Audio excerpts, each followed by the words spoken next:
Okay, so we got part one out of the way, but let's talk about something that's probably the most important part of this, which is what Channel 3 didn't cover, which is what happened kind of after the PPP or around the same time. So, around March, April of 2021, this person who was obviously identified in the story, I don't need to say their name 1,000 times, presented me with an asset purchase agreement. And basically, when you sell a business, you list the assets in that business, right? Like if you have a trucking company, it's how many trucks you have. If you're a gym, like we had a gym, it's going to be the equipment in the gym. Maybe it's going to be some of the memorabilia or merchandise, inventory in the gym, whatever. So I paid a considerable amount of money to get the keys to the gym.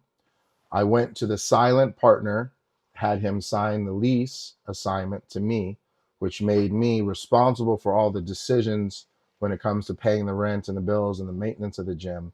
But it left him financially responsible.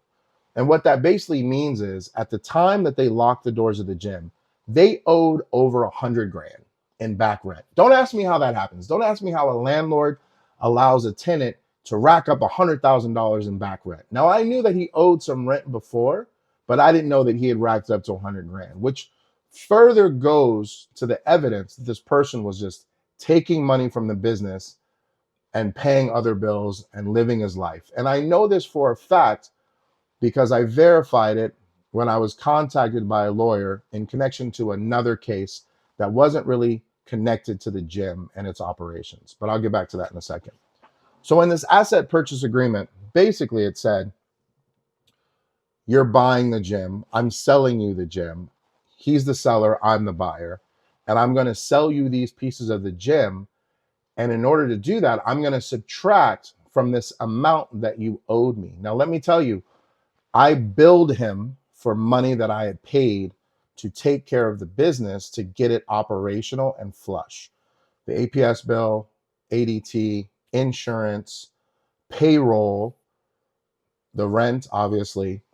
And at the time that I met the landlords to take ownership of the space and the lease, they informed me that he had negotiated a reduced rent for the gym, but he had negotiated three $20,000 balloon payments to kind of rectify that $100,000 bill that he had. So if he paid that off, they would zero it out, and then we would continue on through the course of the lease until the lease was up, and then we would do whatever, right? Like I could move or maybe extend the lease, whatever it means. Now, let me tell you something.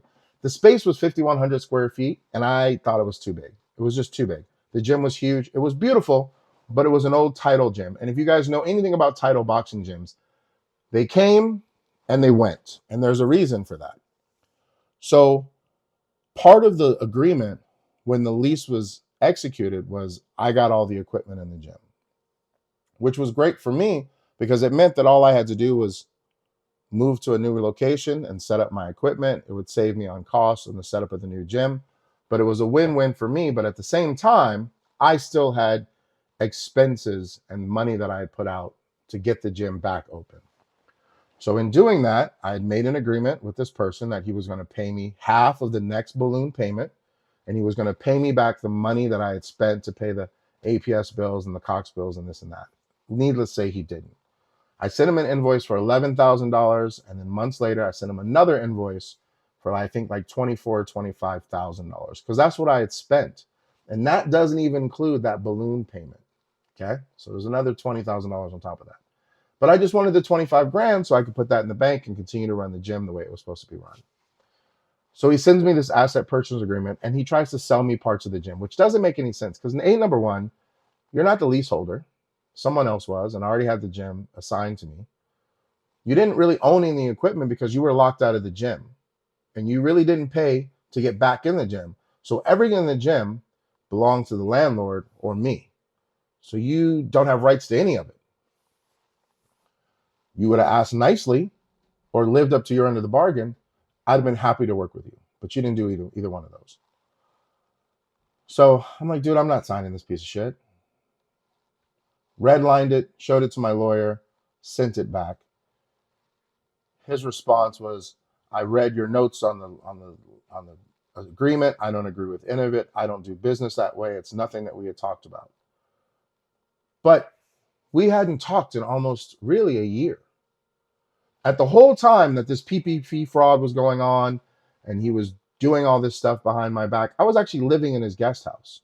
So imagine you've known someone for 20 years, you're living in their guest house, you're spending holidays with them, and they're behind your back taking money out of the account that you've worked hard to build up to build their business, basically save their business, and they're doing all this. And then on top of it, when it comes to push come to shove, you save the business, and then they decide that they're going to try to nickel and dime you for the money that they owe you.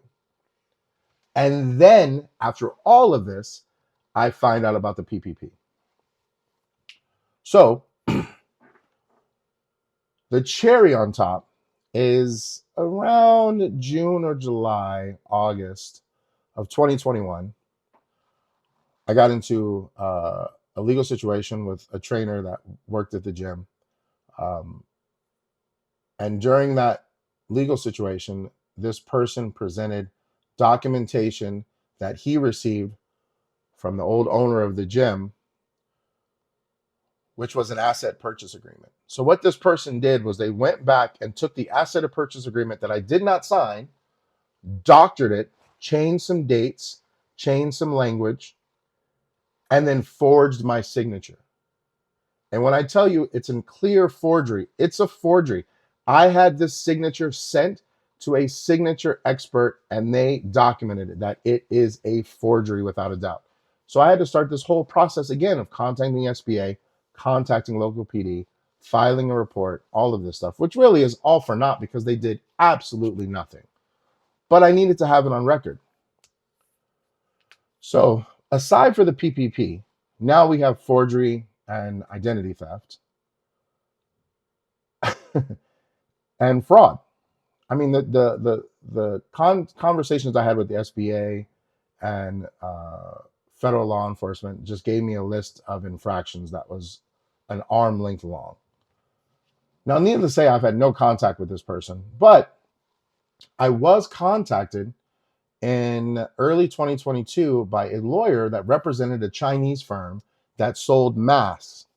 So during the pandemic, this person, very opportunistic of him, decided to take in a shipment of masks and essentially allegedly not pay for them because the mask company eventually filed a judgment against him. And I can only talk about this because my name was brought into this. But when the lawyer contacted me, he contacted me because he was surprised that the pound gym was still a thing.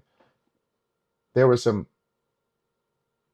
examinations and interviews that had taken place in which this person had stated that the Pound LLC had stopped doing business in early 2020.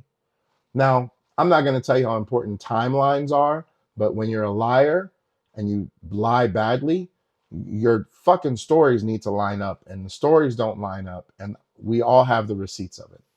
So I met with this lawyer, we sat down, and I only agreed to meet with him if he would show me the bank statements for the gym because he had them all. He had all his bank statements for all his companies at the time.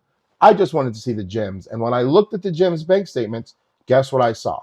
The SBA loan deposited into the Pound LLC bank account on June 29th of 2020. Now, I'm not an accountant, but I know that typically when people have different companies, you're not supposed to intermix your money, right? They call that mingling funds between companies and this and that. And there was a lot of that going on, especially after he got the PPP money. There was deposits to other accounts and there was cash withdrawals and there was this and that. But you know what wasn't done? None of the bills were paid. Really, none of the employees were paid. I really wasn't taking a paycheck. And if I did take a paycheck, it was minimal. I was more concerned about getting the bills paid. And this is a person who actually told me that I need to go to APS and tell them that they need to give us a break on the bill because we were shut down for the pandemic. Meanwhile, he had the money to pay it. He just used it to paint his house, allegedly. So this all happened, 100% true, There's more to the story, but I didn't want to bog you down with a bunch of time. I thought I'd take 5-10 minutes to kind of explain part of what I was posting and why I was posting that AZ family story over and over, because I want this to be known. I'm not done.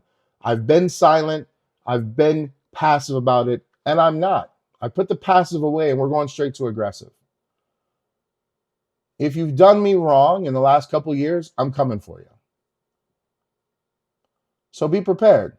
You reap what you sow. It's as simple as that.